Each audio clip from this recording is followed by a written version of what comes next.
Mr. Bill, here we are at the SMMT South Test Day. Yes, I think it's a great opportunity to try out many different vehicles from many different manufacturers. Yes, all in the same place on the same day. Indeed. They do know who we are, don't they? I hope so. Yes, perhaps if they look at our videos, they might not invite us back. But let's not think about that now. There's just one problem, though. And what's the problem? I've forgotten my tweed jacket. Welcome to slightly shambolic SMMT reviews. Anger, and every time you haven't got it right, you're one of us. Do you know and do you know that you are not? Do you know and do you know that you are not? It's important for you to realise that you are not gonna notice. So, welcome to the brand new 2021 Renault Arkana. This is the 1.6 E-Tech hybrid model. There is also a 1.3 mild hybrid available. The power outputs of the cars are really similar. This one has 145 horsepower, the other one's 140. But for some reason, this one's a little bit slow to 60. It's about 10.7 seconds, I think. The other one's just under 10. But we're in EV mode at the moment. That's not something you can do with the mild hybrid model. Oh gosh, we have to turn that off. Here we are. So it's definitely slightly shambolic SMMT reviews.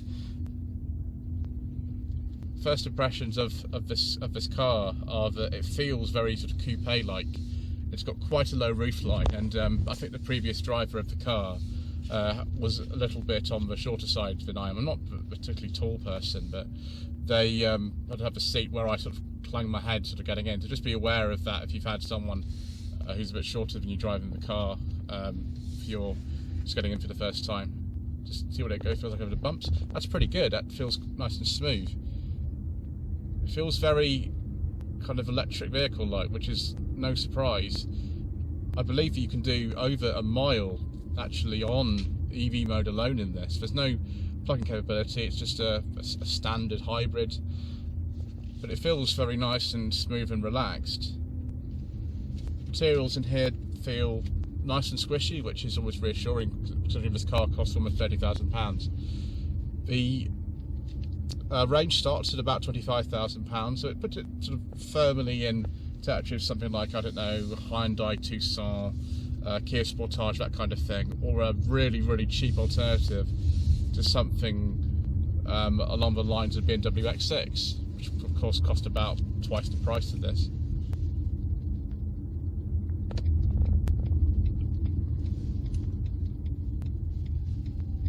I put it in the B mode, just like a Toyota Prius, to get some regen braking. I can feel the regen working. And with that electromotive assist, I think we've had the engine just turn on now. There we go. There is no rev counter in this. It's just like a sort of power gauge with sort of showing some charge. All digital instrument display, really. Although the battery meter, which I don't know, that's a battery charge meter, I suppose, as opposed to the temperature gauge and the fuel gauge. It looked like something out of the 1990s sort of Honda Prelude that a friend of mine used to drive back in the day.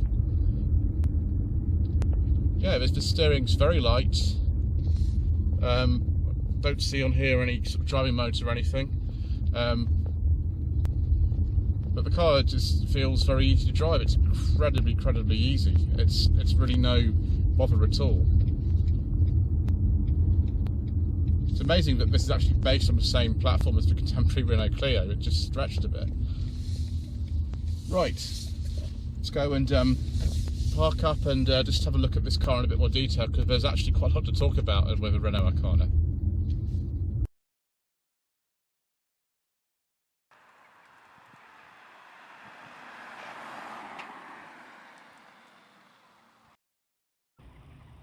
I suppose one area that you can actually tell that this Arkana is based on the contemporary Clio platform is the front end. It looks actually quite similar to the Clio from the front. this particular model, the S Edition, has 18-inch alloy wheels. I think those are diamond cut. You can see straight away this kind of coupe style styling. I do like this colour. I think this is really, really nice. If I just have a look at the spreadsheet through the window, actually, open the door for me, that's nice. Zanzibar blue. Great. This is the first 71 plate car that I've actually driven, and it looks so new. It's remarkable. You are going to need parking sensors and a reversing camera with this. You definitely will. The rear view's a bit restricted. Renault seem to be very proud of the fact they've got a 5-year warranty, 100,000 miles, which is excellent. See if we can get this surface boot up. It should just open. Yes, it does. Right, I've just moved my bag out of the way. Now the boot volume in this car is really, really big. I'll just have to check my secret mission documents for a second to see the actual volume, which we'll add in a bit later. But we've got an actual space saver spare wheel in this. Wow. I mean, this is the E-Tech hybrid, so we don't get anything like an adjustable height boot floor or anything like that, but it's got a jack and everything. That's really impressive. I think a lot of people will be reassured about that. One thing you don't see is a rear wiper. Why we don't have a rear wiper, I don't really understand, but there we go.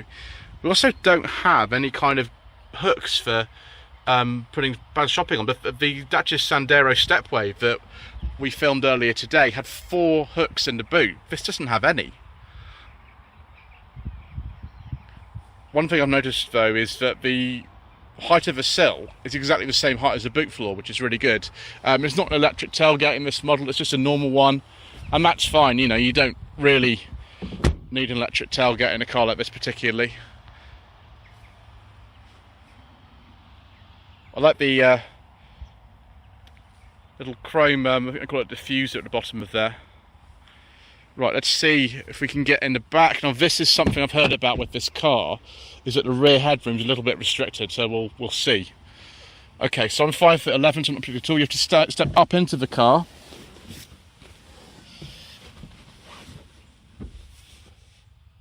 Do you know, that's all right. I don't know what people are going on about. I mean, I can feel my head sort of brushing against the roof if I sort of lean back a bit, but it's all right, you know. If I just a bit upright, it's okay. It's not like an MGHS. MGHS, of course, is sort of in the same price range as this, whether you're looking at the standard petrol or the plug-in hybrid model. Oh, 2 USB ports. Oh, yes, please. And little vents, too. Do we have a rear armrest? Yes, we do. With some nice cup holders. I like this kind of half leather or leatherette and fabric upholstery. It does feel very nice. Isofix things here, although they would come off, you might lose them. Just got to be careful about that. LED interior lights. The tinting on this window is crazy. You remember the front, look at that. Wow. But nicely trimmed materials. This is unfortunately hard touch at the top. A little bit of chrome accenting here. We have what I think is again leatherette on the door, which is nice, as well as here. A little chrome strip on the window switch is nice. Big bottle holder in the door, which is very practical. Yeah, I mean, it's not the most headroom legroom I've ever come across in a car, but it's okay. Okay, let's go into the front and also look up that boot volume that I promised I'd tell you. Okay, we've got keyless entry in here, so just pull the handle and it will come open.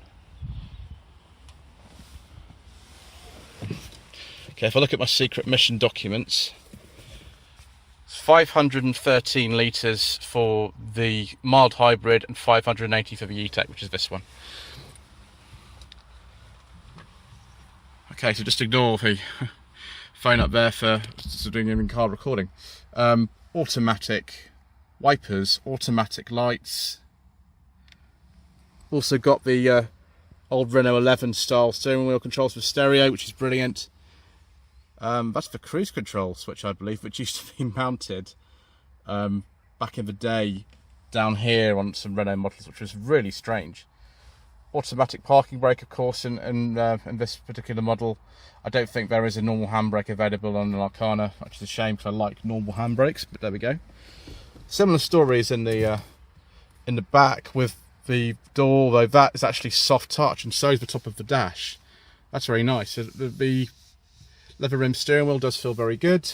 So does the interior door handle. We've got power folding mirrors in this car as well. Brilliant. Automatic all-round electric operation. Fantastic. That's really good. Door pocket doesn't look the biggest, but it's okay. The sort of leatherette or something like that, door trim on the door, which is good. Adjustable height belts as well, if you can just see that. There's the automatic transmission lever. Got D and B modes because this is a standard hybrid. I do like a bit of regen braking myself. The armrest sort of moves like that and moves like that. See if we can open this. There we go. There's a little tiny bit of storage in there. Twin USB ports and an aux in. 12-volt socket too. I've just turned this on so we can see the physical climate controls, which are the same as in a Dacia Sandero Stepway, which is great. I think that's fantastic. There's the start-stop button just there. Right, sat-nav. So here we are, we're just near Basingstoke today. Apple CarPlay and Android Auto available, although we're not connected to it at the moment. There's no point really if we only got the car for half an hour. There we go. That feels very good. It's not Tesla sort of levels of sophistication for this. I think this is a 9.3 inch portrait style touchscreen. And then we can have widgets on it. There's the driving assistance. We've got all kinds of safety things in here. We've got lane keeping assist, adaptive cruise control, blind spot monitoring, pedestrian detection, bicycle detection, all kinds of interesting things. Let's see if I can press this button. What does that do? Settings. Let's see if that's to do with driving assistance. There we go. Yeah, traffic sign recognition, lane keeping assist, blind spot monitoring, active emergency braking, and there's my following distance of 2 seconds, which is only a full brake to 2 second rule. Fantastic. Parking assistance in here. Yes, you've got the camera, rear parking sensors. I think that's probably something to do with cross traffic alert. That one, RCTA. Yeah, you get a new front and rear parking sensors in this. Let's just have a look at the reversing camera, which means I will have to start the car. I think we're on. Okay, I think that's on. So if we go into reverse, there we go. There's Mr. Bill and my carrier bag that I carry around with me because I'm just like that. Fantastic. Let's switch that off. There we go. Parking assistance. That's very good. It's very well equipped and quite easy to understand. I like that. So we just go home button there. Brilliant. This is pretty good. The EV button is just there. I presume that's the eco mode. We'll try that in a second. Let's just see if I can get my secret mission documents into the glove box by lifting up this enormously heavy rucksack. Oh, Mr. Bill. Right, let's just pause a second whilst I see if I can fit that in there. Okay, viewers. Let's see if we can get this in here, or is it the same old thing with the new diffuse box? No chance. Oh well, I suppose we'll take a look at the engine. So Mr. Bill, who is a bit taller than me, who's helping me film today for the Wells Wheels channel, he has just informed me that he's banged his head twice on the boot lock. That's not the first time I've heard about this happening in an Arkana. So yeah, that's maybe something to just feed back to the designers of this car. Weirdly, this car is actually made in South Korea. It's actually made by Renault Samsung Motors, which is interesting. There is actually a Russian market version of this car made elsewhere, but it's on a different platform. But the one we get in Europe is actually made by Renault Samsung Motors, which is interesting. Right, let's see if we get this bonnet open. Just put new battery in this camera soon. Yeah, Mr. Bill is just getting some camera shots. We have to do everything so quickly that he's just doing some B-roll for me as well, which is why he's here helping me out. So Renault Nissan, interesting, the part is there. This is actually the old-fashioned blue glycol coolant. Normally I see sort of the pink stuff, but you know, that's an irrelevant observation for most people. 1.6 engine, in this case developing 145 horsepower with a turbo and also the full hybrid system. Not a plug-in hybrid, not a mild hybrid, a full hybrid. See, there is some coolant for the hybrid system just there. The battery actually might be elsewhere. I don't think it's here. That's probably, I imagine, the fuse box there. But yeah, it's pretty complicated. It's pretty packed. So just well, you've got that 5-year warranty, I think. Right, let's go just for another drive then.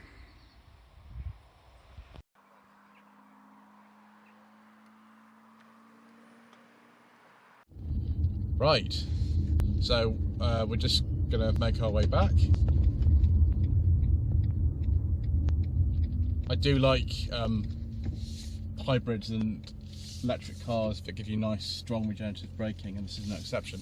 So 0 to 62 in this car is about 10.8 seconds. So let's see if we can do that. There's also this button here. What does this do? Is this it's a kind of EV mode button? Oh, multi-sense, eco and sport. Let's put it into eco mode. Unfortunately, I haven't got a shot of that. Mr. Bill might get a shot of this screen just quickly here. Whilst I'm doing it, I've got a passenger and someone to help me out. Sport mode, that feels nice and fast. To put it back into eco, and then you can also put it into my sense, which I think is like an individual type mode. You can edit it there. But I'm going to put it in eco. So we do have driving modes in this car after all these. I didn't realise we did. That's pretty good. Yeah, it feels nice and stable. I don't notice any difference in steering weight when I put it into the sport mode. It's presumably just to do with throttle response and things like that. We haven't got adaptive dampers or anything like that in a car like this. You would expect that. Oh, not again. Turn that off. I don't like it when you're kind of having to sort of just keep turning things off and they just come on when you don't want them. That's a little bit annoying. But you know, there we go. Just see that ride again. It's quite a soft ride, isn't it? It's a pretty soft ride in this. It's that's good. Right. So thank you ever so much indeed for watching this episode of Slightly Shambolic SMMT reviews.